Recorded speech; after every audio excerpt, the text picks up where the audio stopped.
बाज कहता है कितना सड़ा हुआ माखन है। अद्भुत लीलाएं कर रहे हैं। यशोदा ने कहा अच्छा एक काम कर, गोपी को कहा एक काम कर,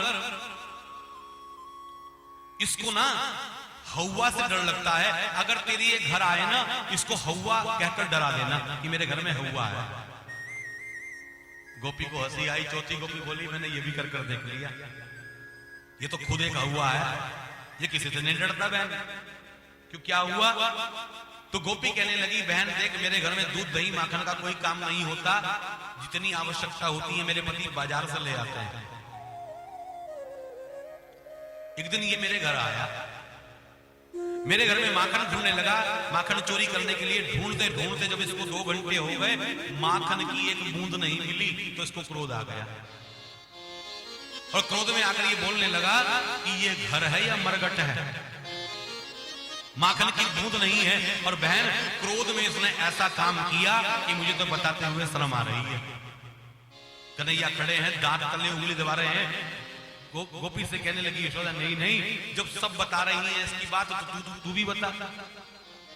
उसने कहा बहन जब इसको माखन नहीं मिला मेरे घर पर तो इसने काम क्या किया, मेरी थी जवान लड़की घर में सो रही थी, खटिया पर सो रही थी, चुटिया उसकी लटकी हुई थी, ये गया कमरे में उसकी चुटिया को खटिया के पांव से बांध दिया, पैर से बांध दिया खटिया के।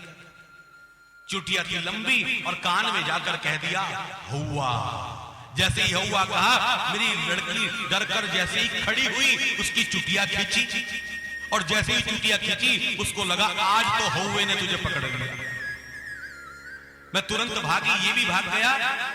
मैंने जल्दी से चुटिया खोली, उसकी कमर मली, पानी पिलाया और कहा कोई हौवा वौवा नहीं है, ये तो नंद का छोरा है जो घर घर हौवा बनकर डोलता है। मेरी लड़की आज तक सदमे में है, अगर इसको दूर से देख भी लेती है तो कहती है हौवा। इतना शैतान है ये। यशोदा ने देखा कन्हैया की ओर और कन्हैया कहने लगे मैं तो जानता भी नहीं ये कौन है, ये मैं तो आज पहली बार देख रहा हूं। बातें बना रहे हैं। यशोदा ने कहा अगर रंगे हाथों पकड़ो तो मानो मेरा कन्हैया चोर नहीं हो सकता। वही तो मैं कह रहा हूं मैया तेरा कन्हैया चोर कैसे हो सकता है? अरे नंद का मैं लाल हूं। इतनी बढ़िया बात बनाते हैं। यशोदा कहती है नहीं नहीं तू चोर नहीं है, रंगे हाथों पकड़ो तो बात बनेगी। अब समय बीता, एक गोपी ने सारा इंतजाम कर लिया रंगे हाथों पकड़ने का। क्या कि मटकियों के ऊपर घंटियां बांध दी, मटकियों के ऊपर घंटियां बांध दी कि जैसे ही मटकियां छुएगा और छिपकर खड़ी हो गई और मटकियां लटकाई हुई हैं, माखन भरा हुआ है, यानी जाल बिछाया उस गोपी ने पकड़ने का कि रंगे हाथों पकड़कर लेकर जाऊंगी तो पता चलेगा। मटकियों के ऊपर घंटियां बंधी हैं और जैसे ही सारे गोप कुमारों को लेकर मित्रों को लेकर उस गोपी के घर में पीछे के दरवाजे से प्रवेश किया, ओहो देखा कन्हैया ने वाह जी वाह मटकियों पर घंटियां बंधी हैं, हमें पकड़ने का इंतजाम हो रहा है, कोई बात नहीं। गोप कुमार कहने लगे भाई आज तो नाश्ता मिलने वाला नहीं है, पहले घर में हम घुसे और पहले में ही भूखे निकलेंगे। कि नहीं नहीं चिंता मत करो, मैं प्रार्थना करता हूं घंटियों से। कन्हैया ने हाथ जोड़कर कहा हे घंटी देवी, हे घंटी देवी। प्यार से बोलते हैं ना तो पागल कर देते हैं कन्हैया। हे घंटी मैया, हे घंटी देवी। तो घंटी के अंदर से आवाज आई क्या कहना चाहते हो? तो कहा हे घंटी मैया, हे घंटी देवी, देखो ये बच्चे भूखे हैं, मैं भी भूखा हूं, बच्चे भी भूखे हैं, पहला घर है ये हमारा, आज की दिहाड़ी हमारी यहीं से प्रारंभ होनी है और सुबह सुबह हम अपने काम पर आए हैं, तुम कहो तो हम माखन सब लोग खा लें। ये ग्वाल बाल भूखे हैं बेचारे, अगर थोड़ा सा माखन सब ग्वाल बाल खा लेंगे तो तुम्हारा क्या बिगड़ जाएगा? तो चाहते क्या हो? कि मैं ये चाहता हूं जब ये ग्वाल बाल माखन खाएं तो तुम बजना मत। घंटियों ने कहा कि नहीं बजेंगे। ग्वाल बालों ने कहा वाह भाई वाह, तेरी तो पहुंच बहुत ऊपर तक है, कमर पर हाथ रखकर खड़े हो गए। अरे तुम मुझे हल्के में ले रहे हो क्या? मेरी पहुंच बहुत ऊपर तक है। वो तो घर वाले मुझे नहीं समझते। मानो दिखाना चाहते हैं कि मेरी पहुंच देखो, ये घंटियां भी मेरी बात सुनती है।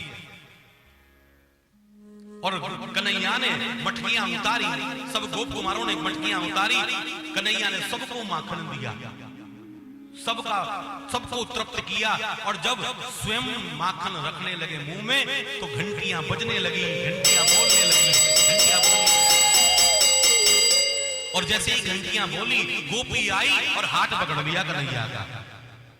जैसे ही हाथ पकड़ा, सारे ग्वाल बाल भाग गए और कहने लगी, आज पकड़ में आया है नंद का चोरा।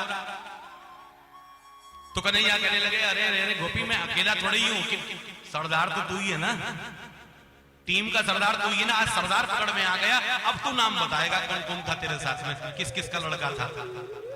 जड़ पकड़ में आ गई ना। अब कन्हैया सिर खुजा रहे हैं, अरे भाई कौन सा बहाना लगाऊं। काकी रुक जा कि जरा मुझे घंटियों से बात करने दे। हाँ हाँ, गोपी कहने लगी, हाँ तू किसी से बात कर ले, आज कोई बहाना नहीं चलेगा, हाथ छोड़ने वाली नहीं हूं तेरा मैं। तो मानो भगवान घंटियों से बात करने लगे। गोपी को कुछ सुनाई नहीं दे रहा है और कहने लगे, हे घंटी देवी, हे घंटी। पहले तो प्रार्थना कर रहे थे, अब कहने लगे, हे घंटी। घंटियों ने कहा कि क्या है? उधर से जैसा स्वर सामने दोगे वैसे ही तो स्वर लोगे। घंटियों ने भी कह दिया कि क्या बात है, क्यों ऐड रहे हो? कहा कि जब हमने तुमसे बात की थी कि बच्चे भूखे हैं, माखन खाना है, बजना मत, फिर क्यों बजी? तो घंटियां कहने लगी, हम कहां बजी, सबने माखन खाया, हम नहीं बजी। लेकिन गोविंद भोग लगाएगा, कन्हैया भोग लगाएगा, तो हमें तो बजना ही होता है ना। नारायण भोग लगाएं तो हमारा तो नियम है, हमें बजना होता है।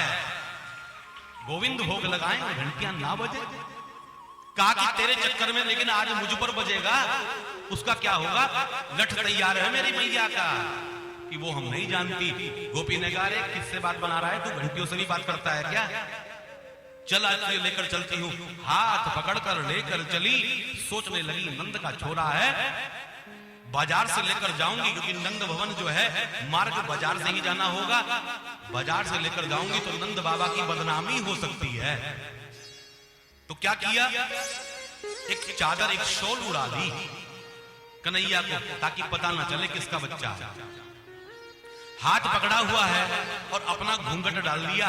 कन्हैया ने कहा, देख गोपी, मेरे हाथ में दर्द है और मेरा इलाज चल रहा है इस हाथ का जो हाथ मैंने पकड़ा हुआ है। गोपी ने कहा, कोई बहाना बना ले, हाथ छोड़ने वाली नहीं हो। और हाथ पकड़कर चल रही है, घूंघट गिरा हुआ है, आगे आगे गोपी और घसीटते हुए ले जा रही है। और भगवान भी, कन्हैया भी चादर से उठा उठा कर देख रहे हैं अंदर अंदर कि कहां पर पहुंच गए, कौन से चौराहे पर पहुंच गए। चादर डली हुई है ऊपर। और गोपी बाजार से जो निकली, बाजार में कन्हैया ने कहा, ए गोपी देख, एक काम कर, अच्छा मेरा दूसरा हाथ पकड़ ले, ये वाला हाथ छोड़ दे। अब गोपी चल रही थी आगे, लोग सोचा गोपी ने, अरे भाई है तो बच्चा ही, कहीं हाथ दुख ना गया हो। कहा कि ले, अच्छा पहले पकड़ ले। तो पहले हाथ पकड़ा, तब ये वाला हाथ छोड़ा। गोपी पीछे से हाथ पकड़कर फिर चलने लगी, चलती जा रही है। और जाकर कहा, अरे यशोदा। नंद भवन पर पहुंची और कहने लगी, अरे यशोदा देख, तेरा कन्हैया आज मैं रंगे हाथों पकड़ कर लाई हूं। यशोदा बाहर निकली, सारी गोपियां बाहर आ गई, सब लोग इकट्ठा हो गए और कहने लगी, कहां है मेरा कन्हैया? यशोदा को आश्चर्य हुआ कि कन्हैया तेरे पास है? कि हाँ हाँ मैं पकड़ कर लाई हूं। कि कहां है कन्हैया? यशोदा ने कहा। और गोपी का मुंह सीधा था यशोदा की तरफ और चादर को हटा दिया कि ये देख ध्यान से तेरा कन्हैया। और जैसे ही यशोदा ने देखा, गोपियों ने देखा, पेट में दर्द हो गया हंस हंस कर। क्या हुआ कि जरा देख तो ले कि कौन है। देखा तो अपने पति का हाथ पकड़ कर ला रही है, अपने पति को घसीट कर ला रही है और कहने लगी, अरे तुम कैसे आ गए? कि भाई मैं तो बाजार में ताश खेल रहा था, मुझे क्या पता तू है, तूने भी तो घूंघट डला हुआ है। नंद का छोरा कहने लगा, ये गोपी मुझे नौता जिमाने के लिए जबरदस्ती ले जा रही है, इशारा किया इसने मुझे, और मेरा भरा हुआ है पेट, अगर मेरी जगह तुम नौता जीम लो तो। मैंने कह दिया ठीक है जीम लेंगे। काफी पकड़ा दो फिर हाथ। मैंने हाथ पकड़ा दिया तुझे, मुझे क्या पता तू है। ऐसी लीलाएं भगवान कर रहे हैं। मैया तो से चुगली कीनी,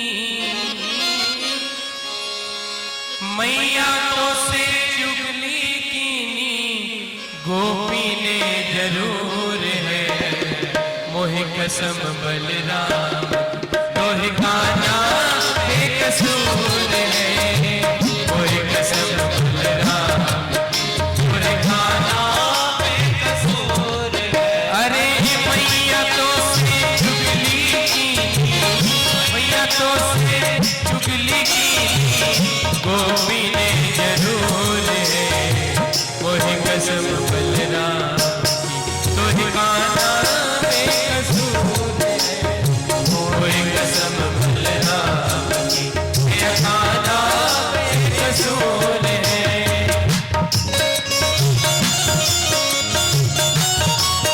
बोलिए माखन चोर भगवान की जय।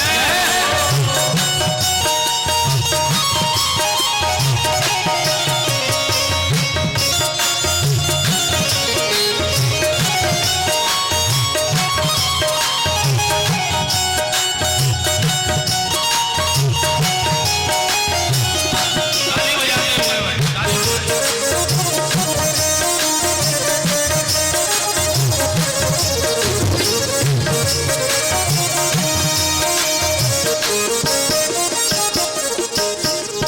मैं तो बाबा नंद का लाला, काहे को चोर कहाऊं, मैं तो बाबा नंद का लाला काहे को चोर कहाऊं, मैं तो बाबा नंद का लाला, काहे को चोर कहाऊं। अरे मेरे घर में कौन कमी जो बाहर माखन खाऊं, अरे मेरे घर में कौन कमी जो बाहर माखन खाऊं। अरे बैठ कदम पर बंसी बजाऊं, बैठ कदम पर बंसी बजाऊं, इतनी बात जरूर है मोहि कसम बलराम